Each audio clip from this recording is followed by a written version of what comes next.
After serving 2 terms under 2 different presidents, U.S. Attorney for Minnesota Andy Lugar is leaving the job. Lugar made his mark on his first term prosecuting high-profile terrorism cases.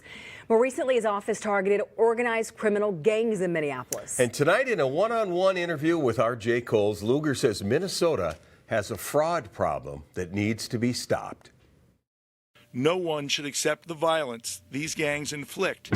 When organized criminal gangs terrorized Minneapolis neighborhoods in recent years, U.S. Attorney for Minnesota Andy Lugar took the fight from the street to federal courtrooms. And so from the moment I arrived, the gangs, the switches, and the carjackings were at the front of my mind. And now nearly 100 gang members are in prison. I've seen it around the country. I wanted to bring it here, and it meant putting the full force of this office behind violent crime, which has never been done here before, in part because it didn't need to. What gets to the point where the U.S. attorney has to say, we're in?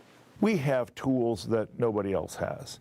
We have the RICO statute, we have related statutes, and we've got the full force of federal, state, and law enforcement. Have you won the war on the gangs, or is it ongoing? We're winning. We haven't won. There's a lot more to be done, and there are a lot more gang members and a lot more violence. When the $250 million fraud scheme feeding our future blew up, Lugar prosecuted 70 suspects. Does Minnesota have a serious problem with fraud? Yes, I think there needs to be a lot more done, and people need to have serious conversations about getting to the root of this and stopping it before it happens. I just see it, and no other state had a feeding our future. We did.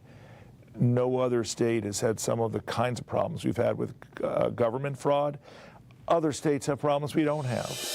One of his greatest accomplishments serving as U.S. Attorney? Well, Lugar says prosecuting the man responsible for killing Jacob Wetterling. Don't get emotionally involved in your cases, and I've made it pretty clear that I failed that test when it came to solving the Jacob Wetterling murder. I got to know the family, and this was emotional for the entire state, and every once in a while you got to admit your failings. I couldn't keep my emotions out of that case. It's one of the top 5, 10 things I've ever done in my life was bring some semblance of justice to the state of Minnesota and to the family for that horrific crime that happened so many years ago.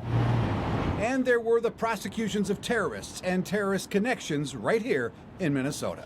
I learned about the conspiracy among a large group of young men to go to Syria and fight and die for ISIS. Something that doesn't end up in a federal courtroom as often these days. The reason you don't hear about ISIS these days is twofold. One, because of ISIS, and the other because of the work that we did. When you indict all those folks and convict everybody, it sends a signal that maybe we shouldn't be sitting around playing basketball and talking about going overseas and dying and killing people. Is it still there? And if so, what type of level of threat is it compared to when you were here the first term? Vastly reduced than when I was here last. It's not anywhere near the kind of threat that it was 2015, and really what we need to focus on right now is the violent crime that we're dealing with, and that needs to be the focus going forward. How about you? What's next? Well, I'm going to go out in the private sector. I'm going to stay involved in community affairs, legal affairs here. I live in Minneapolis. I'll stay in Minneapolis.